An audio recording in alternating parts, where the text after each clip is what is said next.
Hey everybody, it's Bust with Expedition Trial number 411. Let's see what shows up here.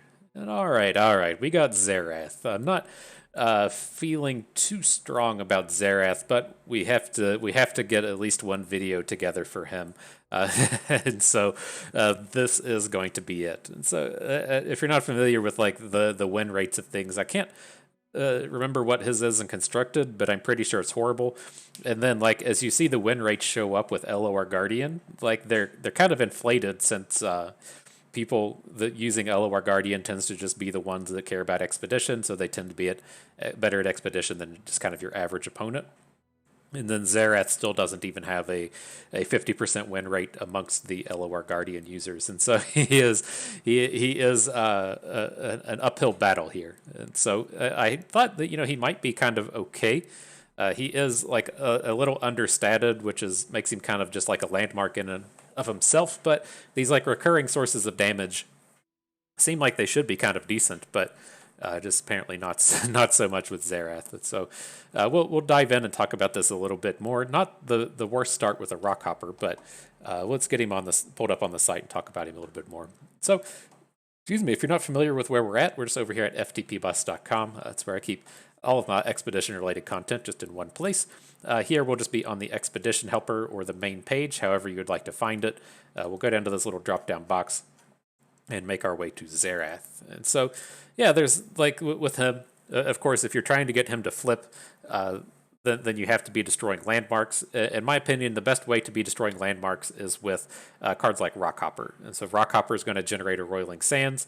The other big one being, what was the Unraveled Earth? There we go. Unraveled Earth also generating the two landmarks for easy destruction, and then the bonus with these is that they immediately replace themselves. And so those are going to be like the two big cards that we're really going to chase after. And then the biggest way you can take advantage of a Rockhopper with this style of deck is the Wastewalker. And so if we're able to assemble this curve of a Rockhopper on 2, and then a Wastewalker on 3, our opponent is, unlikely to be able to play a unit that can survive an attack from Wastewalker. Or if they want to do the thing where they just let us attack into them, then they're just going to get faced for 6 before they play their unit, and then our Wastewalker will grow and be ready to block. And so I think that's where like the real strength in this deck lies, is being able to do the Rockhopper into Wastewalker. Thing number 2 that we need to come across is just some kind of way to generate landmarks. And so with that, we will either be looking towards Targon for the blue buff unit, or we'll be looking towards Vandal City, which would be the common one here, to pick up the early game generators out of the Ziggs card pools. And so we need the ways to generate them and then the ways to destroy them. I do prefer Ruinous Acolyte as the way to destroy them as opposed to Unleashed Energy, but a lot of times you just don't get the choice. And then of course Desert Naturalist is a fantastic way to destroy them as well. So again, the big things we'll be looking for: Rockhopper, Unraveled Earth, ways to take advantage of those being Wastewalker. That should be like the core of the deck here. But let's go ahead and start out and see what shows up, and if anything else looks to add to this. Okay, so interesting set. Poppy showing up as the Bandle City side of things here. It could be okay. It's an awkward set, and the Keeper's Verdict is much more of like a tempo card where we're going to be control decky, and then Gruff Grenadier. We're probably not going to be too heavy into an allegiance, but of course Poppy just one of the most powerful champions in the game, so that would be interesting. The problems with both the Callista and the Garen is there's no landmark themes to build around, and so it's kind of tough to actually do anything with these champions here. So we're kind of forced into picking the Poppy so that we can build around Xerath. Let me pull these two pools up real quick as well. So as far as Poppy goes, we're just going to be looking for things to kind of like stall out the early game. Hopefully we can get some things to help us take advantage of our Rockhoppers, and Yordle Smith would help to that quite well. Getting these quick attack challenges is always good. Lots of ways here to just stall out the board between Vandal Commando and Babbling Balladeers, and so that's what we'll look for out of Poppy here, is just some early game stall until we can get our Xerath out here to flip. The awkward thing between these is, if you're trying to load up the board with landmarks and load up the board with units, you're going to run into spots to where you're going to have to start overwriting stuff. So that might be a bit awkward for us, but That kind of is what it is. And then down here with Ziggs, these are the Bandle City cards that we'd be looking to pick up. Bomber Twins is a fantastic way to generate landmarks. Inventive Chemist is the other card that generates landmarks. And then Arena Kingpin, fantastic early game aggressive unit. Also works fantastically with the likes of Rockhopper. And so, there's some synergies in here. It's just like none of them really revolve around Xerath, other than just trying to play as much Rockhoppers as you can. But kind of is what it is again. And so with a set like this, it's a little awkward. I think we just have to come in and take the Yordle Smith. Again, the way that we're going to kind of like tier these off is like, hey, does this pack have a Rockhopper in it?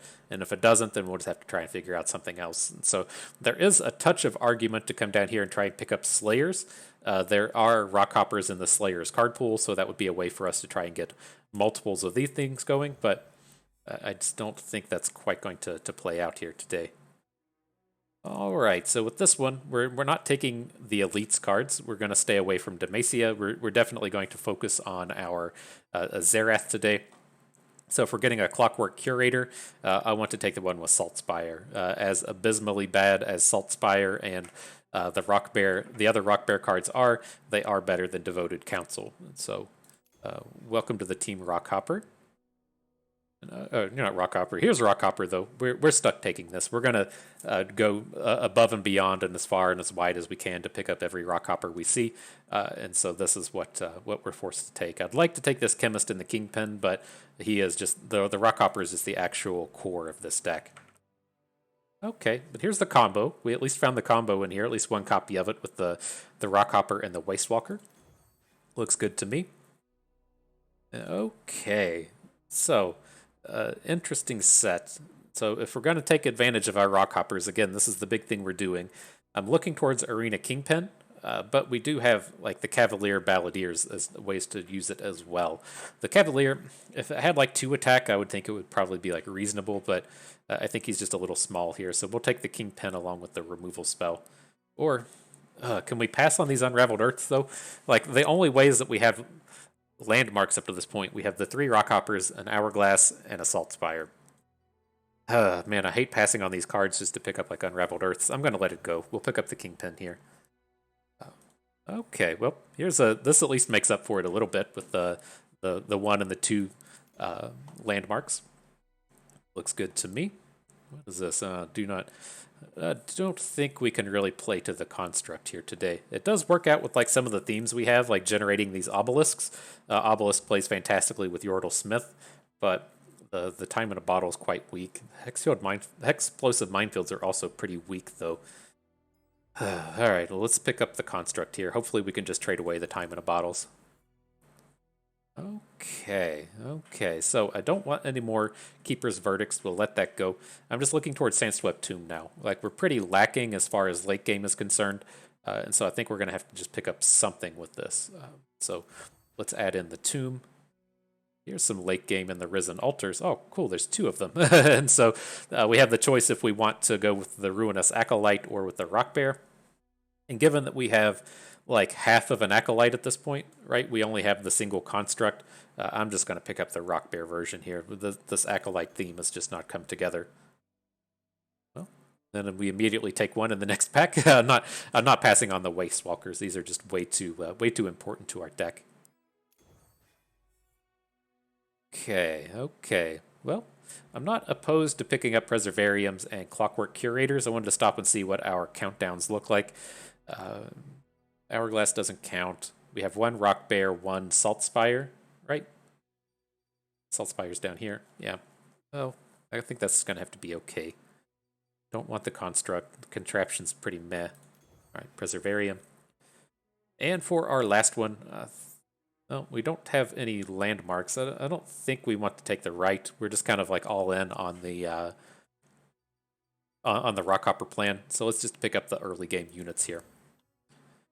And okay, well, this is pretty choice. Trading out the Grenadier for the Unraveled Earth. We're like 1 in 3 at hitting the Grenadier, so that's a definite upgrade for us. And okay, as you all know, we do live the pay-to-win lifestyle, and we got to go and turn something premium. And I know Wastewalker is still out here, and so here's our chance. This is your time to shine, Wastewalker. I hope you're appreciating the premium treatment. And let's get you out here into battle. So, yeah, I mean, this came together as reasonably as one could hope, I guess. The Xerath is just so tough to actually come out here and build around that you're kind of forced into doing the Rockhopper plan. But let's see how this comes together. So it's like against the Darkness deck, we probably don't need Bouncing Bomb. Let's just get rid of all these early plays and look for our Rockhoppers. Okay. Well, it at least curves. There's our boy Xerath.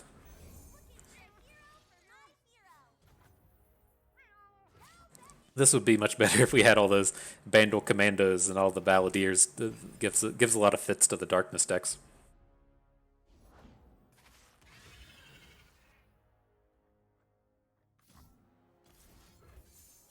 Sure.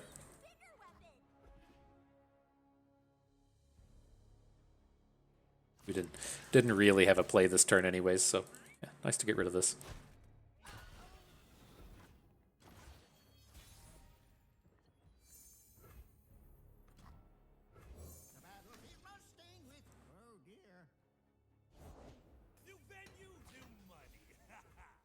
Didn't want to trade out your Kingpin, huh? I am surprised.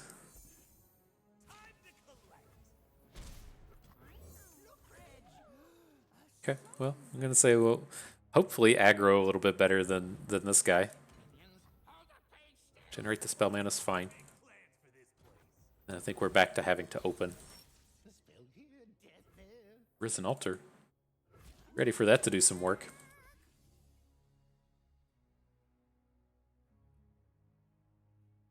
Don't have any spell ways to destroy it, though. That's going to take forever. I guess we could count it down with Time in a Bottle if we needed some surprise value.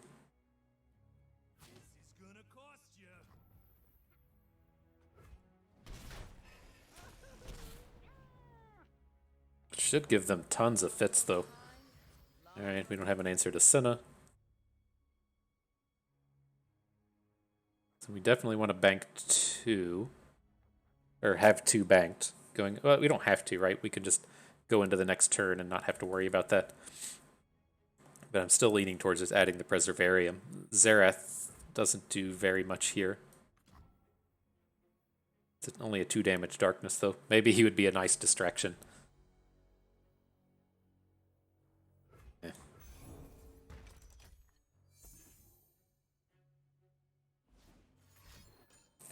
And how big is this? A 7? I was like, I'm trying to think if we want to say, just get an obelisk down, so we could give this some additional bonus health.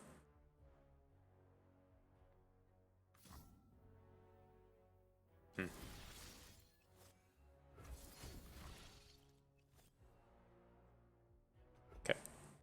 Let's at least just get it in hand. I don't think we want to play it here.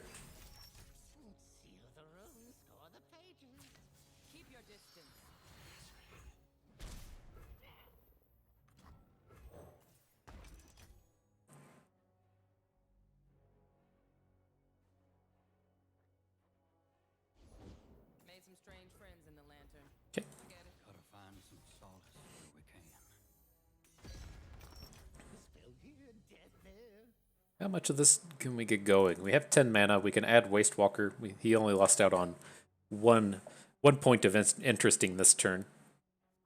But 7... We're 1 mana short, right? If we want a Wastewalker, Saltspire, Curator, and Time in a Bottle. This is 2, 4, 8. We just have to give up on Wastewalker. I don't really want to give up on him. I think we want this overwhelm damage.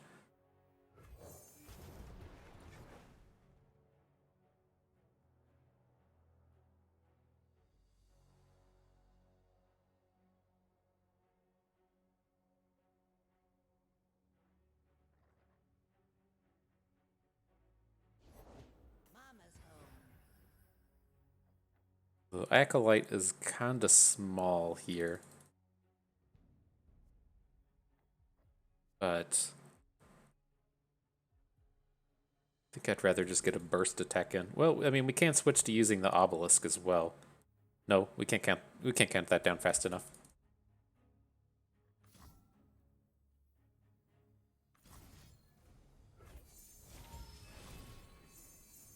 Okay, and then another Waste Walker. That's okay.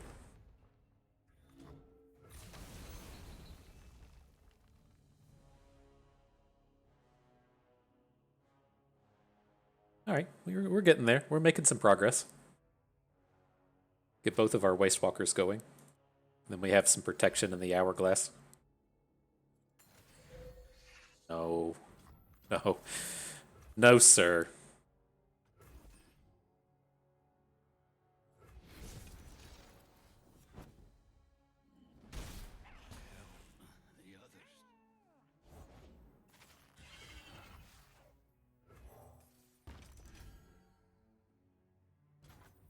Does this put our strongest ally? Yeah. Far away is Xerath. I don't think we want to add anything to the board. I'd like to get the Salt-Spired unit going, and then we have this additional Waste Walker. Ready to fire. Let's cook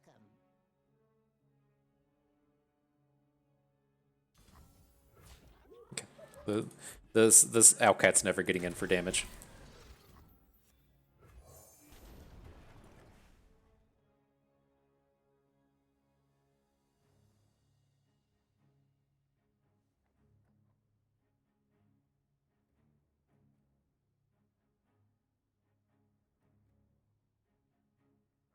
All right. Are we gonna get there? The obelisk will go onto Damien. Damien. Why you gotta make these cards I can't pronounce right? This seems like it's probably fairly promising for us.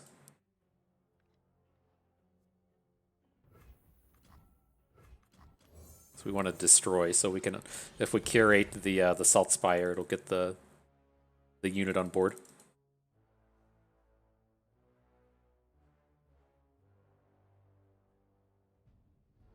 Oof. Won a game with Xerath. We did it. We did it. Oh, snap. Oh, snap. Everybody saying bust, you must be the best. Getting getting a win with Xerath. Oh man, he didn't even have to play Poppy. So all right. So a couple of things here. I'm not opposed to picking up a Talia. I don't think I want this Talia because I'm actually kind of interested in these ancient hourglasses. But we'll keep this in mind. I'll still count it as a Xerath build around if we have two copies. So let's go ahead and pick up the second copy here. What does this flip? This turd and the right of the arcane? All right, well, it at least flips into a removal spell. All right, buddies, let's do it. Okay, doing it. Oof.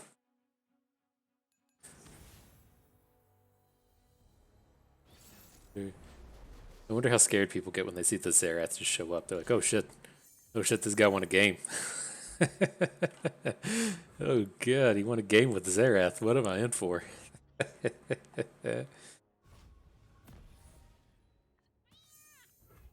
All right, well, we didn't hit on the Rockhopper curve, but we do have this thing where we can Rock Bear on 2, curated on 3.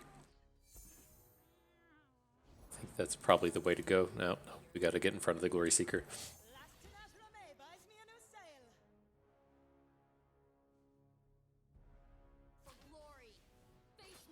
Okay.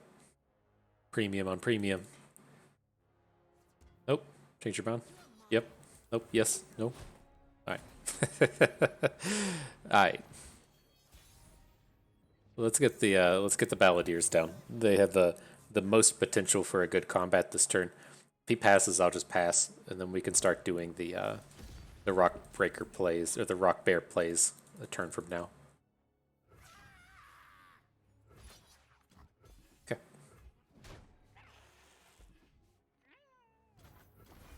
Get this thing out of here.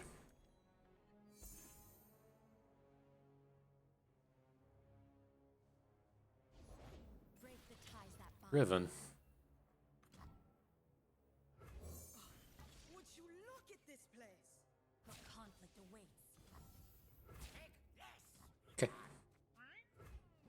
Well, we can get to Rock Baron now.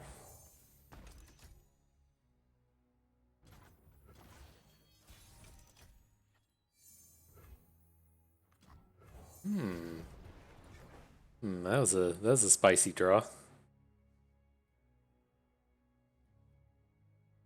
You gonna do it? Are you gonna play a unit into our spicy board here? About to have all the 5 attackers playing Reputation today.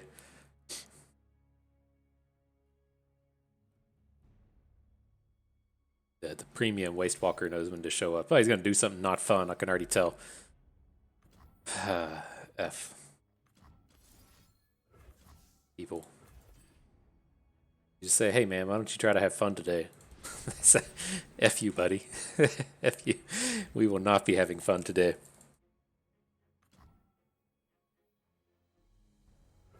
Alright, well. Oh, we don't have the mana, that's right. Okay. Well, he's gonna get another Riven activation, that's for certain. Kinda interested in Keeper's Verdict. We don't have a way to deal with him playing Riven Sword. And so he can't do it this turn. He needs one more Reforge, right? This will be his second Reforge off of the Riven. But on his next go round, I want to have an answer to throw in front of whatever he puts the sword onto.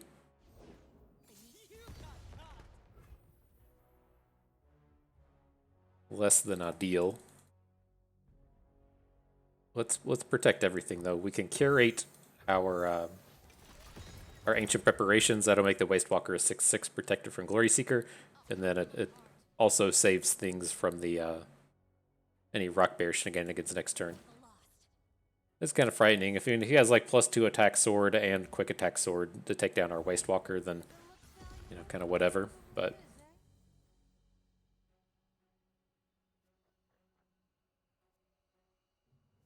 7. Oh, I'm gonna add the Squire, get the armor boost, but I don't think we're gonna get it in front of the Wastewalker in time.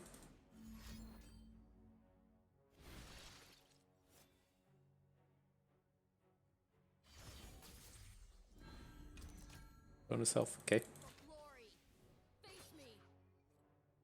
Scary, but sure. We're gonna have another combat trick.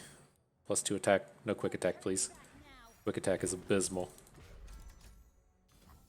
I guess it doesn't super matter since we'd be able to just hook his unit down next turn, but... Alright.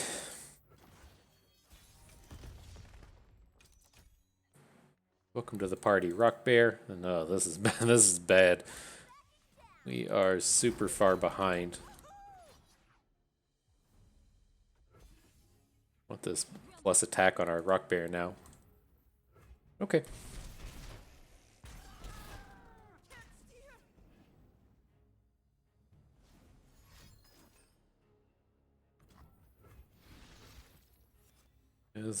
I guess we can add an obelisk of power.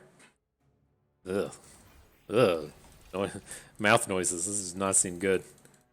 Ooh. Ooh, look at this. We can predict. We can spend 2 mana and a card to predict? Oh, snap. Oh, that is good right there. Oh, man. That is sarcasm if you're not familiar with not familiar with how that works. Alright, well, I mean, at least this play's coming together. We have the Keeper's Verdict to hit this Riven-sworded Riven. But...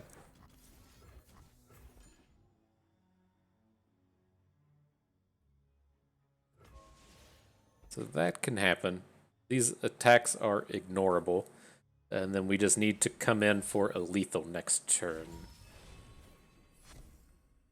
So the unfortunate situation here, Jesus, dude, is the obelisk of power is going to go under the Rock Bear. Keeps us from going really wide here. That's bad. 14. Okay. Hey, at least we can obelisk onto a onto a smaller unit now. Tomb it is. I don't think we can do anything about this. Let's see. No, we're just drawing the tomb, aren't we? we know what our draw is. We should have canceled that predict, but I don't think we had anything in our deck that would get us out of that situation. Okay, okay. Well, the mini morph would be a good pickup. The Grenadiers, just not really excited about these in our deck that can't hit the Allegiance with any regularity. Would be okay with Time in a Bottle for Boomerang Blade as well. But it at least does some stuff on theme. What do these cards do? Some stuff on theme. Oh boy, what a world we live in.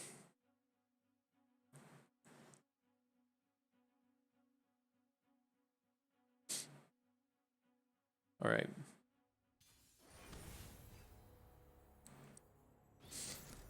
Interesting. The two Sharama champions with rando Bilgewater cards. Not sure what those cards would be. Ew, that hand was garbage. Okay, well, we got a Poppy on the even attack, so if we can pick up a Rock Hopper, this has a lot of potential. But a lot of ifs coming out of that. All in on the Waste Walkers, what this looks like.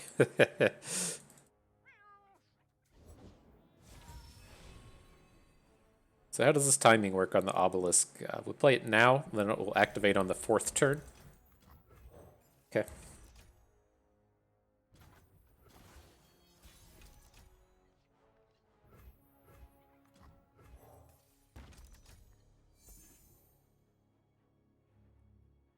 All right, all right. We'll have to skip on the Waste Walker here. I don't want to be like all in on this dude. Well, I guess we do get to see if our opponent opens.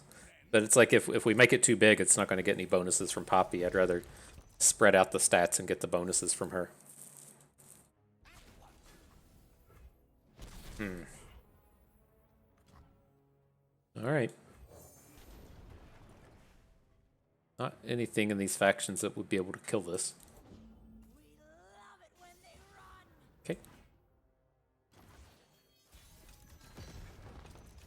And Poppy is certainly less appealing on this board now that our single unit is huge and he has a unit that can kill her.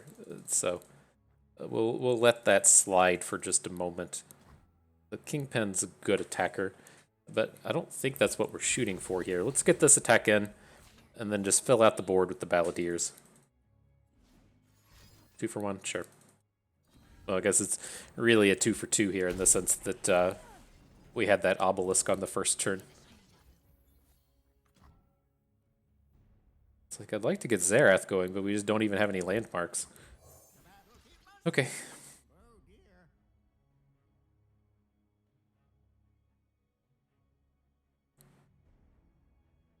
This does curve into Poppy nicely. I'd assume this Balladeers will shut down much of this. The next turn we can do like Rockhopper Kingpin and then follow up with Poppy 2 turns from now. Pretty strong curve. Finally, an audience with taste.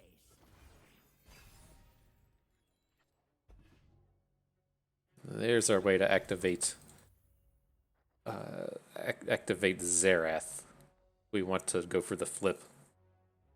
So if we want to say like Rockhopper double Unraveled Earth.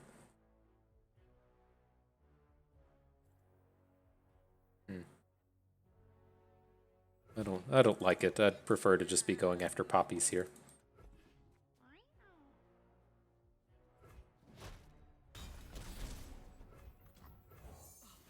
Would you look at this place?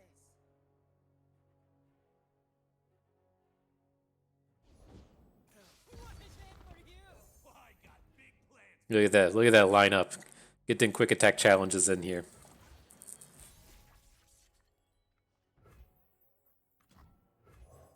All right, definitely winning this one on the back of Xerath.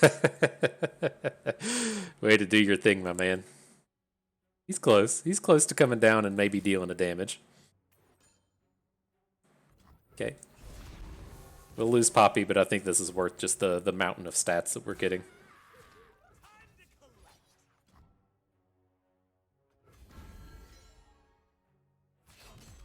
Keep it fair and square. Okay. My board!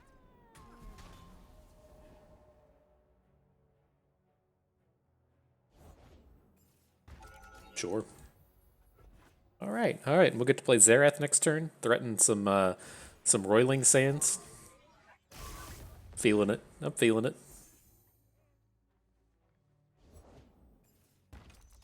I didn't want to really like lead with him, but oh, we should have burst this Unraveled Earth first. That was sloppy. Oh, now you're just gonna die, aren't you? F. That was sloppy. All right, well, let's just try to recover. Nothing we can do about it now. Hang on. We can't burst destroy anything. Okay.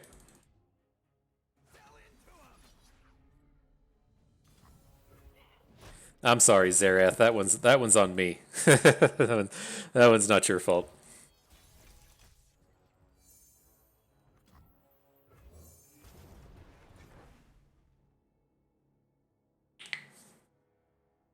All right, this should be a hopefully pretty crushing turn for them. What do we think? We can knock him away, or we can just hook it with a small unit. Let's just hook it with a small unit.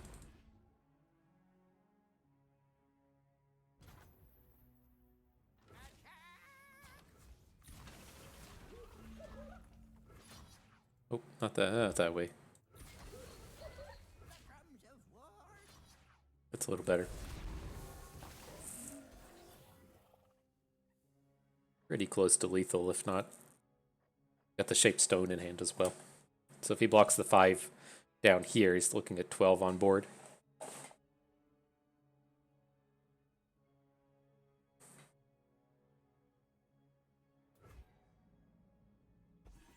I think we might have done it. We might have done it. 2 wins Xerath.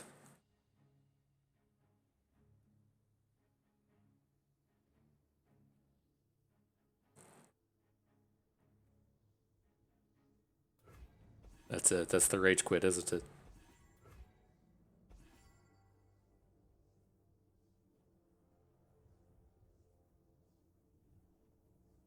Boom.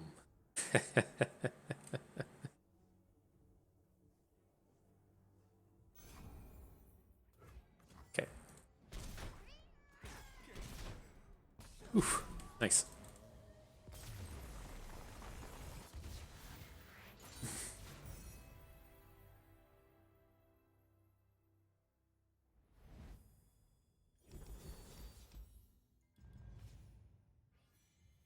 Okay, so what are we getting here? Well, I think I'm good to trade out the curators. They're only really good with the kind of rock bear cards, and that's not really how we're trying to take advantage of a lot of these themes. And then the Chronomancer is a reasonable early game play that can survive an attack with Rockhopper, right? You can hook a 2/2 opponent. We play Rockhopper, opponent plays, Yordle Battlesmith or whatever, and then we can hook it and win with the Chronomancer. Always good. Right. 2 down, 7 to go.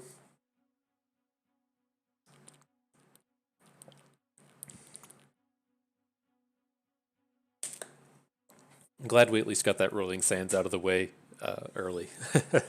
I'm granted I'm not super experienced with Xerath. I think I've gotten 2 videos in, or 2 drafts in that I didn't make a video out of. But this was much stronger. I'd be pretty cool with Akshan Xerath. Lots of neato plays you can do with those 2. But here we got the Waste Walker, so we're gonna just try and hard mulligan into Rockhopper, which we hit. You at least get to showcase the play, right? We'll play the Rockhopper on 2, the Waste Walker on 3. Don't like seeing them just play Treasure Seeker early. That's kind of awkward for us, but okay.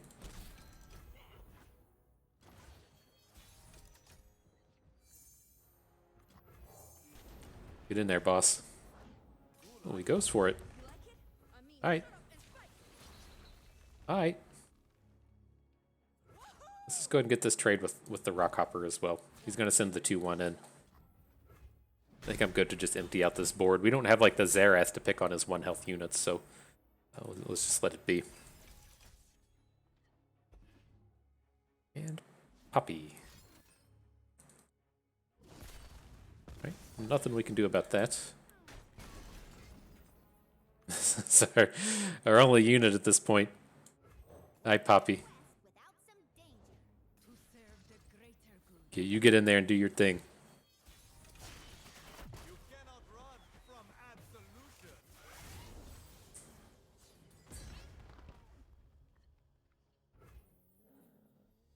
Attacking. Approach, savage. Uh-oh. Uh-oh. You have another Ruthless Predator? Absolver? Sure. Is what I make. You tried, Poppy. You tried.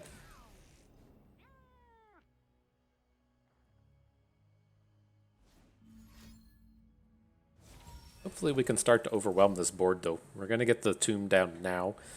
He's not being ultra aggressive, although this Riven is kind of a pain. We'll have some big boys starting on our next attack. Taking 6 isn't a big deal. I would think this is probably an open as well. No turning back now. In and out. Okay.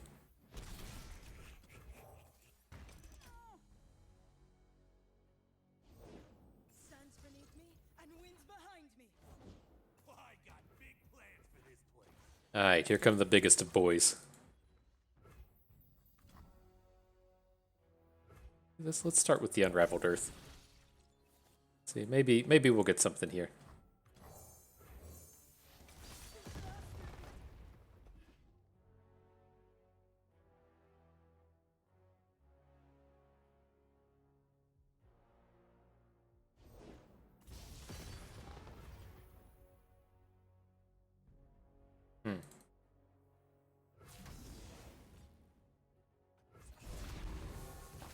All right. Well, we gotta do the shape stone onto the elephant. We don't have a choice in the matter. And we really need to get a good hourglass next turn. If we have to combat, if he has like combat trick here, it's a disaster. But all right.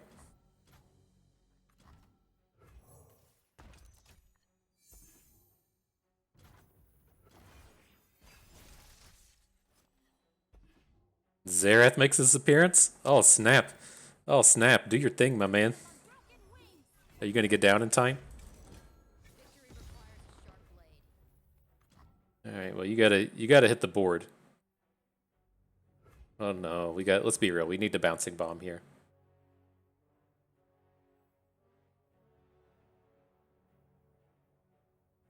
They technically don't have to.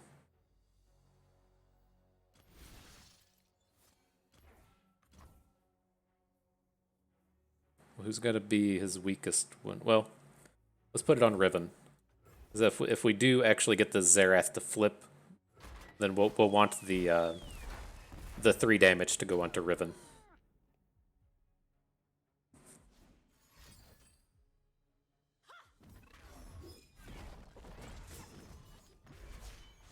Even shattered hearts mend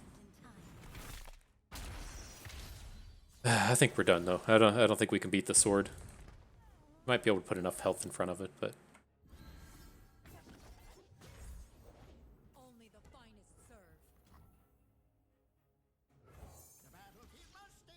all right. Maybe we're okay. I'll do it myself. Doesn't have overwhelm. Riven doesn't have overwhelm.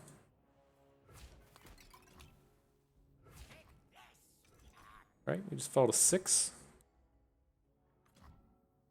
Fortunately, we can't get our Xerath going in front of this hourglass, but oh man, we're gonna lose both of our landmarks. There's nothing we could do about that. What a dumb set of cards. So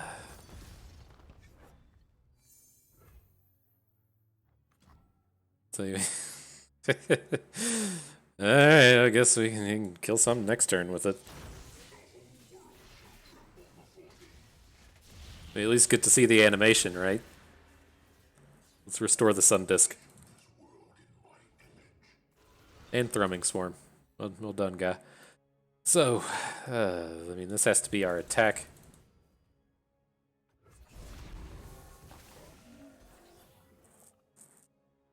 Let's see what you've got. This is gonna cost you. Okay.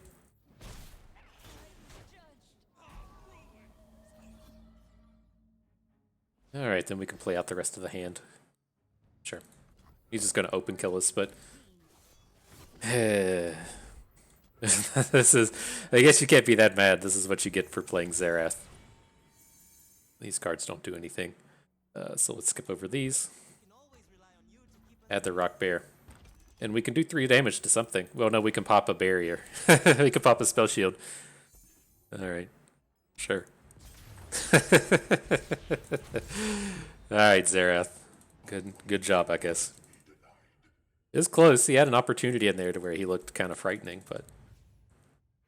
Okay. So let's see. What are we doing here? I'm happy enough to trade out Time in a Bottle for Naturalist. This is the kind of premier way to destroy landmarks, so... Welcome to the squad. You're just a little bit slow, but... Alright. See if we can't get to 3 wins. Get 3 copies of Xerath in our deck, and then never draft him ever again.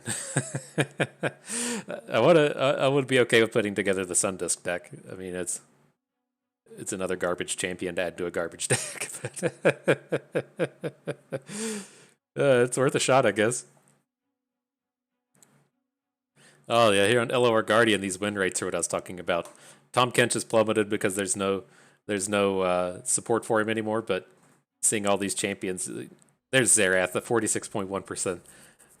So bad. Right? This isn't like the way you typically see these things. There would be like an app like Mobalytics that has the really wide adoption. But even with like the win rates in that, they're slightly skewed up because if you care about constructed enough to want to get a deck tracker, then you're probably above the kind of average bronze player. Then to take it a step further, if you've gone out of your way to get this like expedition specific one, like then you probably really care about the expedition format if you want those features that come along with LOR Guardian. And to see something have like a sub 50% win rate from like a niche world into an even deeper niche world, it is wild. Those cards can be so bad. You do see like dips at the beginning of formats since it takes people like a bit of time to figure it out, but I don't think there's going to be too much figuring out Xerath. I think he's just gonna he's gonna be in the dumpster for eternity. All right, well, let's see. I don't really want to like advertise the combo. Let's just go ahead and open and get the Rock Bear down.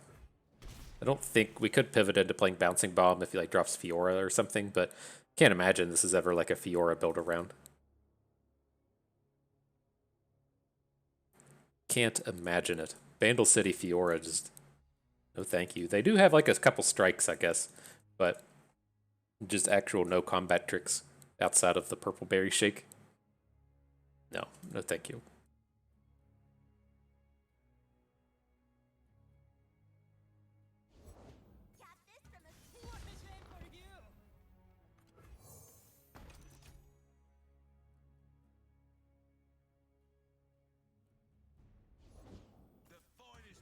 Okay. Alrighty, we got the 3-faction Battlesmith deck. Interesting.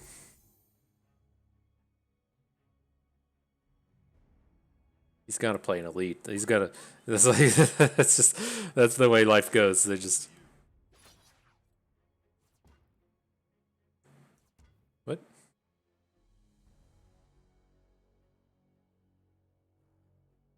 What? Play a card now. Change your bound. Of course, told you. This isn't my first rodeo in absurdity.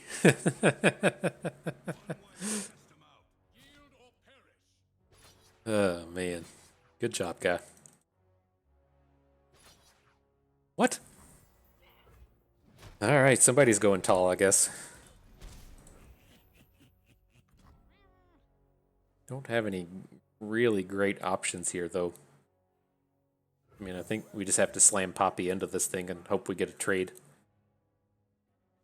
I mean, I guess there's a world where we just like attack Poppy into whatever the Roiling Sands hits. Maybe we get to do this thing to where, like, say we add Poppy, and then they're like, "Oh, I'm not going to add any cards," and then we just wait a turn.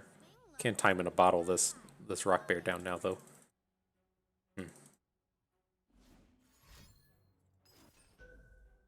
Sure. A lot of sweet combos we have here between Poppy and making units bigger than Poppy. Not that bad, am I right? I think we have to take the altars here. This is the only good card in our deck. We have to take it once it shows up.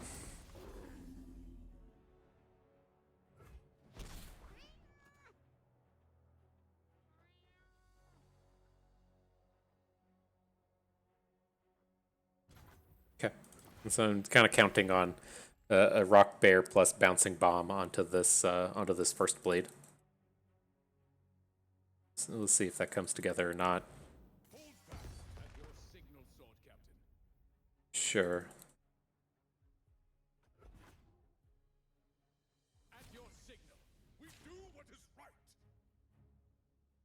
All right. Well, what? Oh god, he still has a card. Oh, good. Glad to see that come down.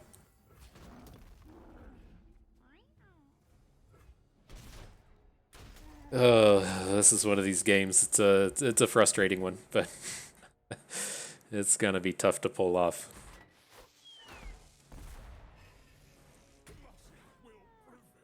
I think we just have to like come in with the Salt Spire. I mean, we can get Xerath one damage with it next 2 turns from now, I guess. Ooh, Minimorph is interesting. Xerath, you just do actual nothing. Actual nothing. That's what you do, Xerath. Oh, it's frustrating having to be playing against the 3-faction elites deck, just completely hitting, and then playing with Xerath cards at the same time. It's tough. It's tough. But we're at least like manageable on this board. The Minimorph will certainly put in some work. At the block on the big boy, we can get in front of some of this stuff. Okay, we have to play the Minimorph. Oh, we're just dead with that, right? No, we were just going to be dead anyways. Well, I mean, I guess we could have like played Xerath and hoped that we could have dropped the spell. Maybe there's no way they're adding another card at this point, but it was a little sloppy. I got frustrated with this one, and so I didn't stop and think it all through. But we could have played to Xerath. I was just had it like tunnel visioned that he was going to be making attacks that we could Minimorph into. But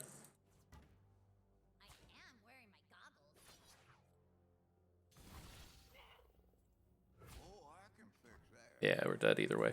All right. Well, kind of is what it is. There's playing a deck where you need to high roll and having your opponent play the 3-faction battlesmith into into an elite is kind of whatever. But that's about as much as I would expect out of one of these Xerath decks. You can see how incredibly awkward it is to pull off, in the sense that you have to, essentially you have to completely give up your 4th turn to hopefully start dealing pings to your opponent, which is oftentimes irrelevant, or you have to wait until he's flipped. But for him to be flipped, it takes like so many cards to actually get going after that point. Like you could see in essentially every game there, it's to where you have to make the decision: do I play cards to not die, or do I play Xerath? And it doesn't matter, if you get your Xerath down, flipped, and early if you're dead. And so it's just extremely tough to piece together. The only thing that I could like think of as I was kind of like traveling through this draft, I don't know if it's kind of like intentional, like as a kind of a change in design philosophy. We don't I don't know exactly how the inner workings of Riot works, but there was the Paul guy that was the kind of the lead expedition dev, and he left, and now the kind of like the things that are happening in expedition now, and so it kind of feels like at some point, uh, either like where I'm kind of going with this is like the decks are just much stronger now, right? Especially coming out from Malefic Descent. The Malefic Descent deck was like out the gate super strong. The Relic Tracker's action was out the gate super strong, and a lot of the good decks here were out of the gate super strong. The Poppies, the Tristanas, the Scions kind of okay, but they didn't do the thing to where they kind of like try to balance everything from the start. They're just kind of going like, hey, here's the kind of the best version of this deck, and then have fun with it. And so part two of that kind of exercise was here's the best version of every deck would be going back and diluting the decks that are too good, so that the format is more balanced. And I think that would be a reasonably good way to go about it, right? The new cards come out, you get the chance to try the new cards in their strongest capacity, and then after that 2 weeks or after even the second patch after the first month, they say, okay, well, you know, this deck is too strong. These Shyvana decks are too strong. It's time to add some garbage to it so that it's not that strong anymore. And it gets me thinking like that with Xerath, as to where you can just like right out the gates make him absolutely as strong as possible, and then never have to dilute the card pool because it's so shitty. For lack of a better term, that's it is what it is, right? The way we were able to piece together wins were with our epic card, or with doing stuff with Poppy and the Poppy cards. Like none of the wins in this deck had anything to do with the cards we were playing. I mean, we did get to pull off the Rockhopper Wastewalker in a game, and then still just got annihilated by action because action decks have good cards and we're playing obelisks of power. so that kind of is what it is. But I think it was at least a good place for my aside. Like again, like I don't know how things work at Riot, their design philosophy on Expedition. It seems to be like they are kind of making that pass at it to where they're just pushing forward the decks in their best form, but then circling back to maintain the decks doesn't seem to be something that's happening. But when there's 130 archetypes to maintain, who the fuck has time for that? And so that's another one of my things as well. Is there's way too many archetypes in Expedition to keep track of, even for a if you play your 3 expeditions a week, if you do that, it's still extremely tough for people to keep up with just the sheer volume of archetypes out there and how to manage all of them. Like it seems like whenever like a Magic format comes out, there'll be like maybe like 1.5 real decks out of every color, and so the most like decks you ever really have to juggle would be between like 5 and 8, and then there'll be like a couple fringe decks that you can get together twice a season.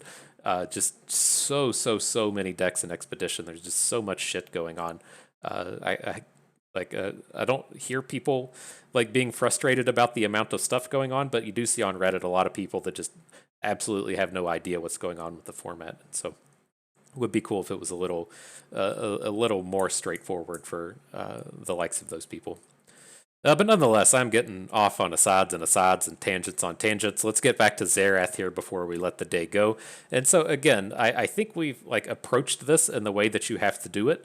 The two most important things that you can be going after are the Rockhoppers and the what do you call it, Wastewalkers. That's just kind of the core of your deck. The cards that don't suck the most are Rockhopper and Wastewalker, and they give you the most opportunity to have game-winning boards. And so that is like kind of step one. Like tier 1 is like, okay, I'm taking Rockhopper and Wastewalker, and I guess you can say at tier 1.5 you'll add in Unraveled Earth. But then after that, I think the rest of your game plan becomes, how do I most take advantage of these vulnerable combats? And once you've kind of like gotten yourself to this point, you're playing a combat-centric deck and you're doing nothing with Xerath. And so there's just like so many bad cards here and so many things that don't help you play towards that.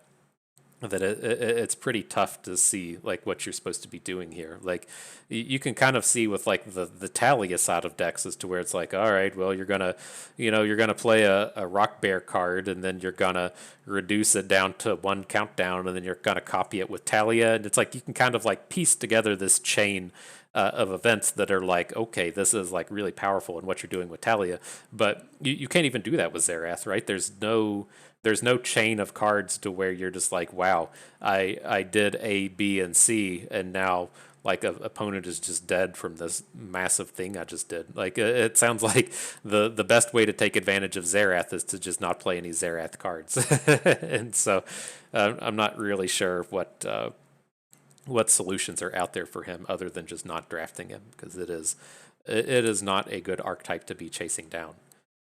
But I don't know. Maybe one day they'll pair him in with Ascension, and him and Azir can come together and try to play bad Sundisk decks instead of playing bad Landmark decks.